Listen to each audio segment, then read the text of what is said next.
With the indie revolution in full spring, it's not surprising to find developers looking back to their childhood for inspiration. Lumo is one such title that looks to the old isometric platformer adventure games for inspiration, but adds a 21st century sheen, making for a new and somewhat original take on the age-old genre, whilst evoking the same feelings from a bygone era. From the offset, Lumo makes sure you know its ambitions. The intro scene requires the player to run through a gallery showcasing games from many years ago. Each game in the gallery harks back to a bygone era, with each game's presence a nod to a shared history with all modern titles. It's upon going to the back room and finding a broken arcade machine that your journey starts, as you're transported into this new and wonderful world. It's here that Lumo slowly eases you into its unique and retro playstyle. It's a simple adventure affair, whereby activating levers in one room will open another path or activity in another. With its isometric view taking the centre stage, it can be difficult to acclimatise at first, resulting in many deaths when you first start out. The shadow beneath your player helps somewhat with this challenge, but there are many sections where the shadow doesn't exist, or is actually a detriment, causing frustrations at times. This difficulty of controls increases as Lumo progresses and it starts introducing new obstacles to dodge and avoid, with failure in doing so resulting in an instant death. Now you're not only trying to determine where your character is in relation to everything else, you're also having to avoid lasers, enemies that make you bounce, and spiky cubes. With so much going on, Lumo at times can feel really unfair, but for the most part it's charming and cute enough that you're more than happy to pick yourself back up and try again. The graphics and presentation on display in Lumo are so alluring, one would be forgiven for thinking Lumo was targeted at children.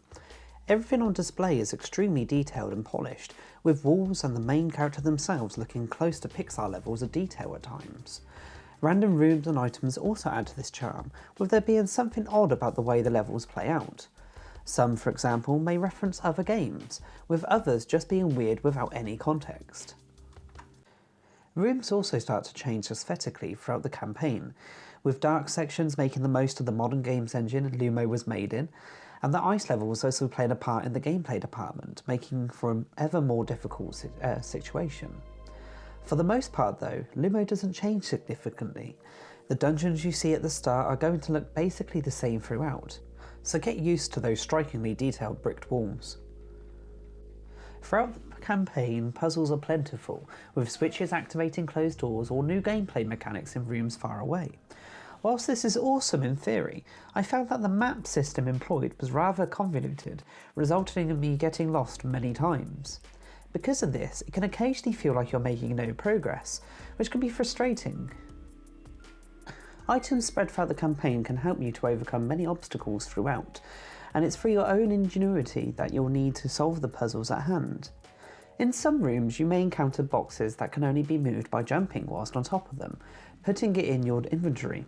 It's then up to you as the player to decide where this box can best be put to use, without jumping to accidentally place it again. Other rooms will have you leading an intelligent box to the right place, making sure to line it up so that you can make it up to a switch correctly, all rather satisfying once done. Throughout the course of playing Lumo's campaign, you'll encounter new minigames, which actually add quite a lot of variety to the isometric platformer. One, for example, had me on a minecart, taking inspiration from Donkey Kong titles. Another had me controlling a ball down a maze, which felt a lot like Marble Madness.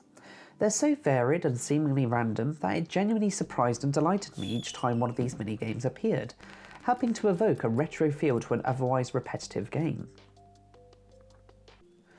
Collectibles are aplenty during your time. From ducks to tapes to coins, there's plenty of reasons to explore every nook and cranny of the environment. One point of contention for many players will be the fact that for some of these collectibles, there's no tally of how many total there is, leading you to constantly question whether you should leave an area for fear that you've missed something. I personally enjoyed this, but it may irritate many. On to the negatives, and I'm afraid there's a couple.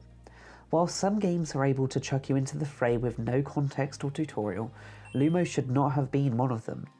It wasn't until halfway through, for example, that I found you could hold the A button, which is the jump button, to bounce the second you jumped on a collectible. This lack of knowledge was a huge issue at the start of the game, where the vast majority of the ducks are located, meaning if I ever wanted to get them all, I'd have to start Lumo again.